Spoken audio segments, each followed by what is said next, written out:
베드로의 부인이라는 제목으로, 베드로의 부인, 베드로의 아내가 아니라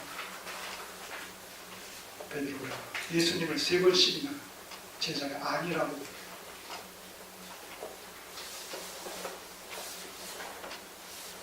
거부했었다는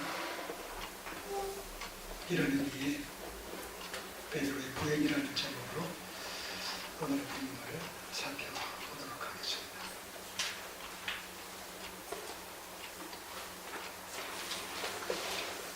우리는 베드로가 주님과의 관계 속에서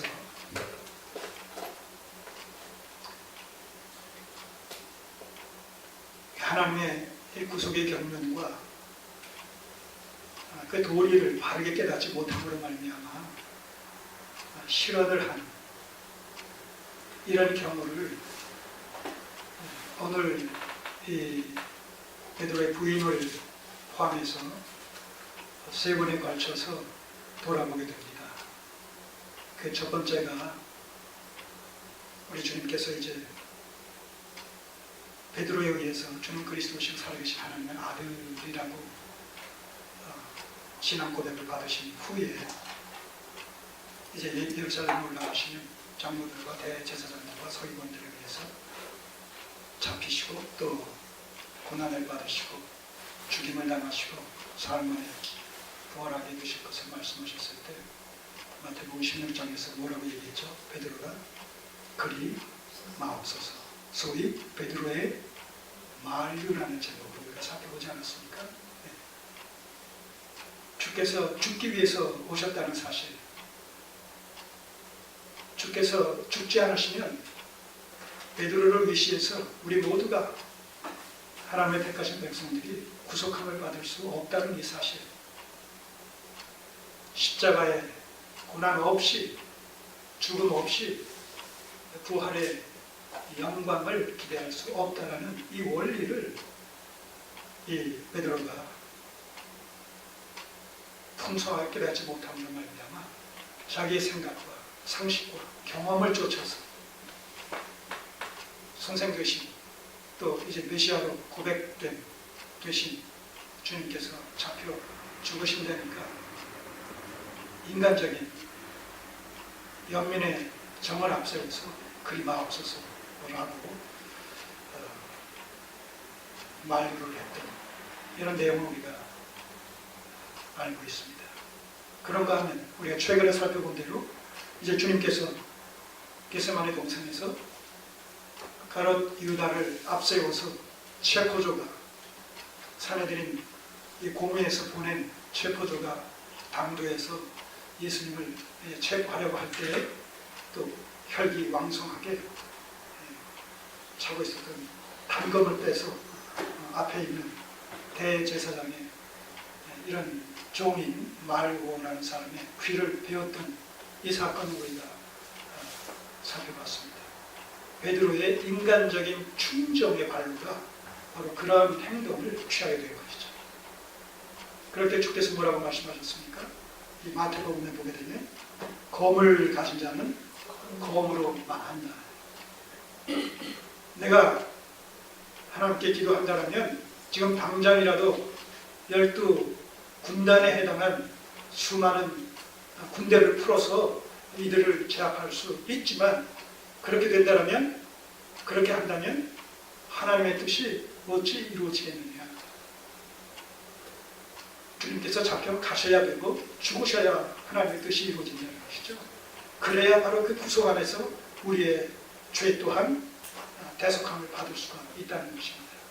여기서 우리는 또 한 번에 베드로의 인간적인 충정의 발로였지만 하나님의 뜻을 깊이 깨닫지 못하는 데서 오는 그의 실수를 또 보게 되죠. 오늘 본문에서 우리가 살펴본 이 3번씩이나 예수님의 제자됨을 부인했던 이 사건이 이제 3번째 베드로가 실수했었던 그런 사건으로 기록되어 있는 것을 우리가 봅니다. 우리는 이런 경우를 대할 때마다 이것이 베드로 개인의 문제가 아니라 바로 우리의 삶의 현장 속에서, 우리의 신앙생활 현장 속에서 이러한 베드로의 만류와 또 인간적인 충정과 또 이 예수님에 대한 부인의 이런 그 언사를 통해서 끊임없이 실수하고 있는 우리의 모습을 보게 되는 거죠. 이따 결론적으로 말씀을 드리겠습니다만서도 이러한 것들이, 이러한 그 베드로의 실수, 부인이 오늘 우리에게 주는 또는 현대 교회에게 어떤 식으로 시사하는 바가 있는지를 살펴보도록 할 겁니다.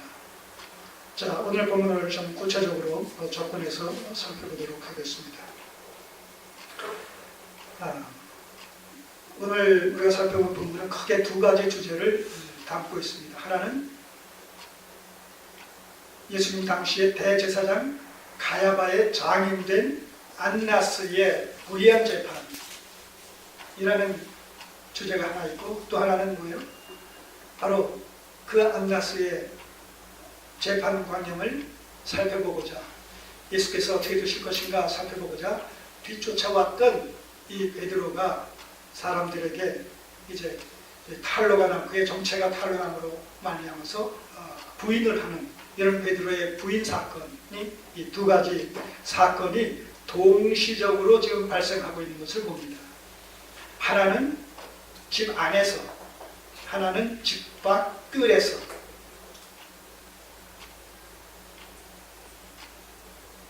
동시적으로. 그래서 한편에서는 안나스 재판 광경을 기록하고 있고, 또 그 시간에 그 관저 밖에서는 이 베드로가 사람들에게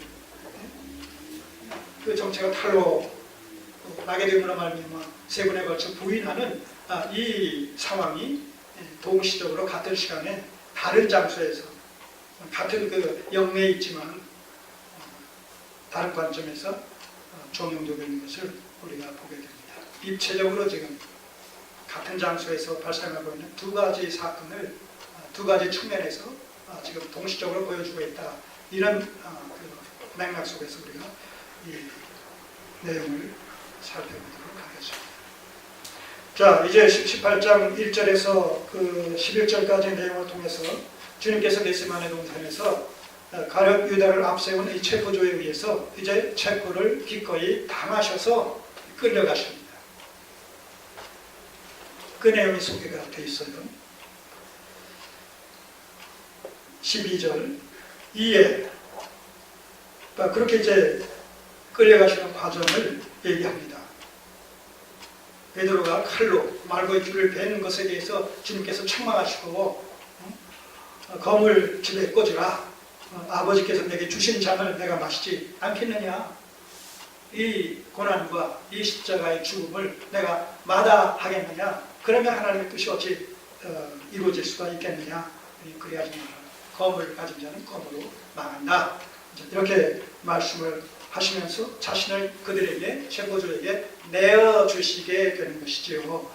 그래서 12절 이에 군대와 천부장과 유대인의 하속들이 예수를 잡아 결박하여 먼저 안나스에게로 끌고 가니, 안나스는 그 해의 대제사장, 예수님 당시의 대제사장 가야바의 장인이라. 자, 여기서 기가 막힐 광경을 우리가 참 목격하게 되지 않습니까? 목도하게 되지 않습니까? 군대와 천부장과 유대인의 하속들이 예수를 잡아 결박했다는 거예요. 예수님이 누구십니까? 하나님의 아들이시오, 그리스도이시오, 본체가 하나님이신, 이 창조주 하나님이신 이 예수님을 그의 피조물들이, 그 손으로 말미암아 지은 바 된 피조물들이 창조주 하나님 되시는 예수 그리스도를 결박했다는 거예요. 그가 찔림은 우리의 허물을 인합니다. 그가 상함은 우리의 죄악을 인합니다. 그가 징계를 받음으로 우리가 평화를 누리고, 그가 채찍에 맞음으로 우리가 나음을 이루었다. 우리는 어린 양 같아서 각기 제 길로 갔거늘 여호와께서는 우리의 죄악을, 나의 죄악을 그에게 담당시키셨다. 지금 이 이사야서 53장 5절과 6절의 말씀이 지금 여기 이 사건 속에서 그대로 재현되고 있는 거예요. 여러분, 우리의 구원이 우리가 잘나서 받을만 하기 때문에 어떤 공적이 있어서 업적이 있어서 그 대가로 보상으로 받은 것이 아니라는 거예요. 우리 있는 대로 하나님께서 우리를 평가하시고 우리를 비판하시고 우리를 심판하셨다면 우리는 지옥의 저 깊은 곳에 떨어질 수밖에 없는 그런 원수된 주인이었다는 것이죠. 그러나 주님께서는 우리의 그 죄악을 보시지 않고 그 죄악을 아드님 되신 예수 그리스도에게 전가시키시고 그 그리스도 안에서 우리를 죄 없는 자로 의로운 자로 그렇게 보심으로 말미암아 오늘도 우리가 당당하게 죄 없는 자 같이 의인인 것 같이 선인인 것 같이 이렇게 앉아서 때로 남을 판단하고 남을 비판하고 그러고 있다는 거예요.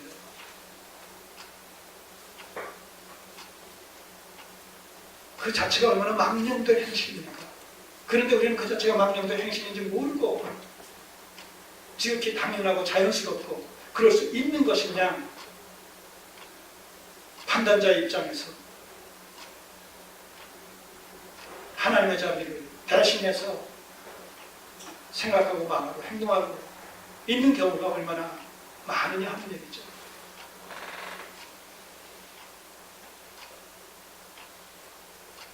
본질을 회복시키는 거죠. 본질을. 하나님과 우리와의 그 본래적인 관계를 다시 재정립시키자는 거예요. 얼마나 아이러니합니까?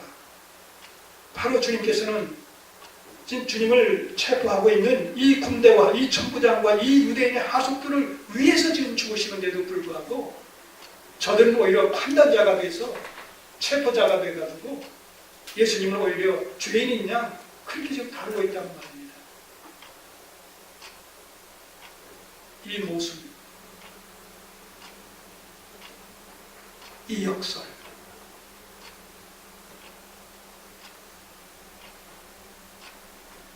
잡아 결박하여 먼저 안나스에게, 나중에 보게 되면 이 안나스의 재판 후에 그 24절에 보시면 이제 대제사장 가야바에게 사위된 가야바에게 이첩하는, 인도하는 그런 내용이 나옵니다. 그래서 여기서 먼저 안나스에게로 끌고 갔다 이렇게 얘기하고 있어요. 사실 대제사장은 그 당시의 대제사장은 이 안나스의 사위 가야바이었음에도 불구하고 이 안나스라는 인물은 어떤 인물인가 하면 그 이전에 기록상으로는 AD 6년에서 15년까지라고 얘기합니다. 거의 10여 년 가까이를 대제사장 직임을 수행했던 자예요. 로마의 지배하에서. 대제사장직은 종신직입니다. 그래서 막강한